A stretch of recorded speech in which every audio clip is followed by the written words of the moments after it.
we just celebrated a Chinese festival in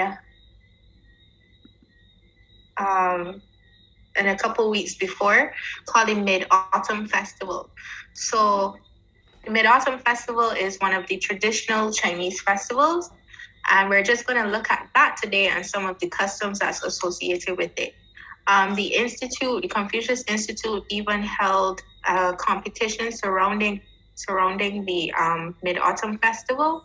And the competition basically was you had to take an aesthetic picture of the moon. And that might sound very strange right now, but after we go through the festival and its customs, you will understand what's the importance of the moon to the Mid-Autumn Festival.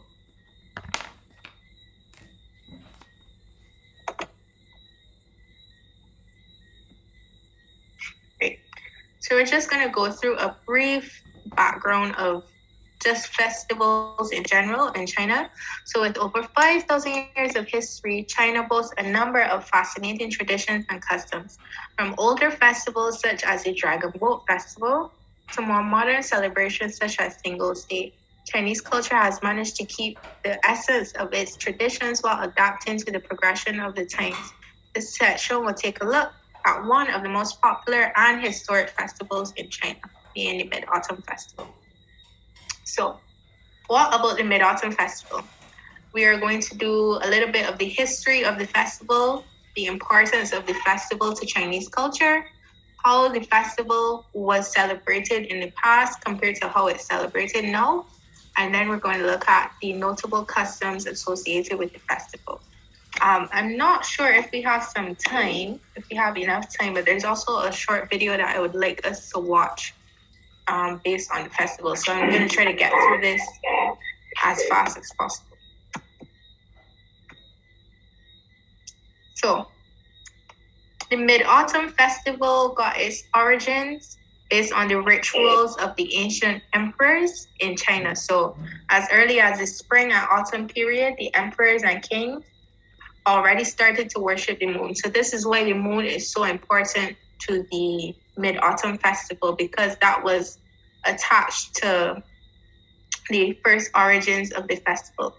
So back in ancient times, the nobles, the emperors, high-class society were allowed to do certain things that the common folk would not have been allowed to do, and this was one of them.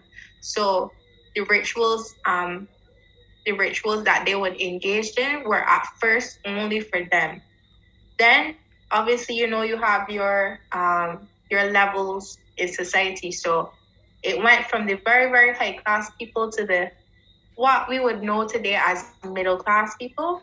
And once the middle class people started to follow these rituals, then it quickly spread to the lower class citizens until everybody in China was doing the rituals.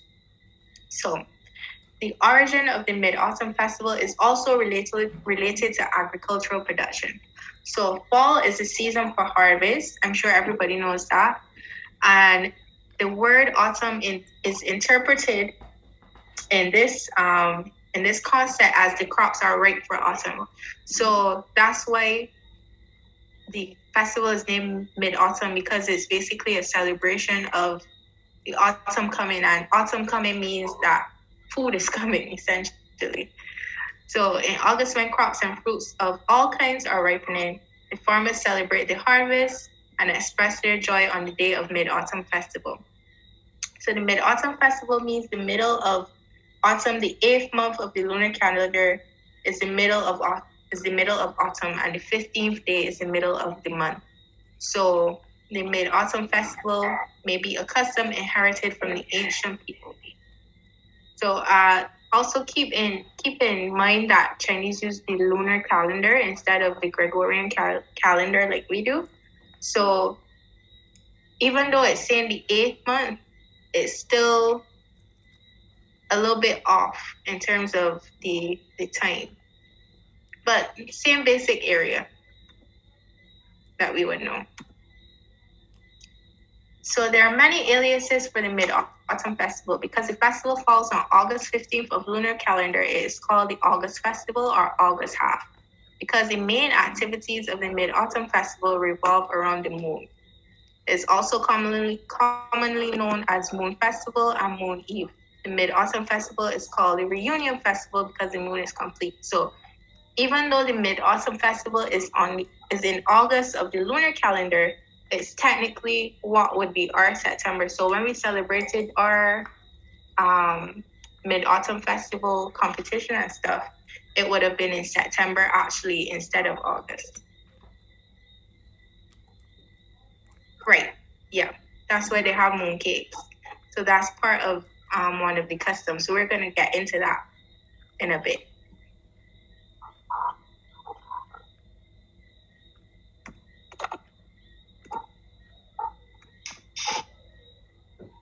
Right, so let's look at some of the customs for the Mid-Autumn Festival, and hopefully then we can get through our video. So the first thing you need to know about the Mid-Autumn Festival is that it's a great time for family reunions. Chinese have a very, very, how to say it?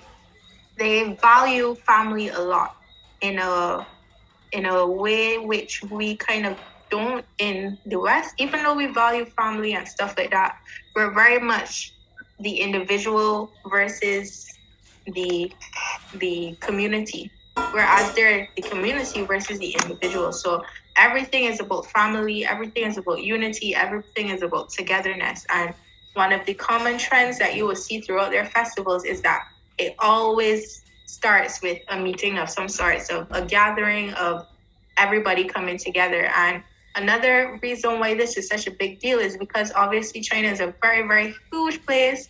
So most of the time, family members are not living in the same cities or even in the same provinces sometimes. So what happens is these different festivals are opportunity for you to come back and see your family and just spend some time with them and stuff like that. So again, somebody, Tanisha mentioned the moon cakes. That's another custom. So the moon cakes, for obvious reasons, since we've gone through what the moon signifies and stuff like that, is one of the foods that you will see a lot eaten or made during the moon festival. I believe, is it Guangdong? I think it's Guangdong. There's a Chinese restaurant that makes them here. I'm sure there are others that make them here too, but around that time, if you go to a Chinese restaurant and you ask them, they might be able to make some mooncakes for you. But I think Guangdong for sure makes mooncakes. So next time we have the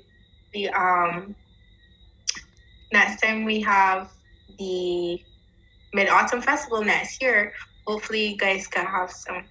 I believe at some point the institute would probably have an event where you could come and taste them, but obviously because of COVID, we're not allowed to do that. So hopefully by next year, it will be a little bit better, and you can, if you haven't tasted them before, that you could get a chance to taste them. So another thing that you would see eaten around that time would be duck. Duck is another popular thing that you would see around that time, and also cinnamon flower wine. That's also pretty big around the moon festival. Then we talked about the moon appreciation and the moon worship. There's another reason why the moon is such a big feature in the Mid-Autumn festivals, but we're going to learn that in the video that we're going to watch a little bit later. So making lanterns is also part of the tradition of Mid-Autumn festivals. Lanterns are also something that feature a lot, and the moon actually, that feature a lot in Chinese culture and Chinese festivals in particular. And lanterns usually signify good luck, good fortune. You release them into the air, and it's just positive vibes, basically. So lanterns are also a pretty big custom when we look at the Mid-Autumn Festival. The last thing we're going to look at is tide watching. Tide watching is obviously tied into the moon appreciation because the moon and the tides are connected. So around this time, you would see people going to the beaches. They might not necessarily be close to the ocean to actually watch the tide, but they will go and look at bodies of water and stuff like that, just, as an homage to the moon and moon appreciation and moon worship of the older days. So those are just some of the customs that we have in relation to the Mid-Autumn Festival. So unfortunately, it's 7 o'clock now. So I don't think we have time for the video, but it's just a 5-minute video, and it's basically talking about the legends associated with Chinese festivals. Almost every single Chinese festival, actually not almost, all Chinese festivals have legends attached to them, stories, myths, whatever you want to call them. But they're basically just tales that tell you the origin of the festival, why it's celebrated, why it's so important to Chinese culture. And this festival in particular has about 4 or 5 really, really popular legends, because there's more than one. Obviously, China has such a long, long history. So sometimes things get added, sometimes things get taken out. And in this festival in particular has about 5 legends that are associated with it. So I'm going to send, actually the link is in this PPT. So once I send the PPT, you guys can just look through and just take a look at it, because you're going to need it.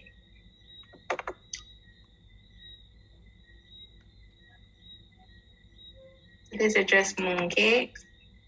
It's interesting to know that mooncakes obviously were round in origin when they first were created, but now you can find them in pretty much any shape. I guess that's the introduction of modernization. So they're not just shaped in circles anymore, but they definitely still all have the designs. And inside would be either custard or like red bean paste or something like that. This is the cinnamon flour wine, so that's how it looks like. And then obviously, so homework. These are 4 questions I have. So one of the questions, I wanted us to actually discuss them in class, but we're a little bit pressed for time, so I won't do that. But these questions are attached to the homework. So our questions are: what stands out most about the Mid-Autumn Festival after you go back through the PPT? Which legend did you enjoy the most? So obviously you need to watch the video that I will have inside the PPT to find out. And the link to that video is here. So under Legends of Mid-Autumn Festival, that's the YouTube link. So you guys can go back and watch it. Right, so what legend did you enjoy the most? Then consider the Western holidays and festivals we celebrate. Are there any that mirror the Mid-Autumn Festival? There's one in Barbados that is very much like the Mid-Autumn Festival, but I won't say what it is because I want you guys to do it. What is the importance of festivals? Should we continue tradition, or should we discard for more modern practices? Should we amalgamate the old with the new? So for homework, I want you guys to just choose one of the questions discussed that we just looked at, one of the 4 questions, and just do a short essay on your opinion regarding the question. So it's just 300 to 500 words. It's not, you don't have to do it very long. That's like less than a page in Microsoft Word. So it shouldn't take too long. But just to see what you guys think about the festival, your opinions, and just to get to engage a little bit more with the culture. So you can just make small notes when you are doing the file. Please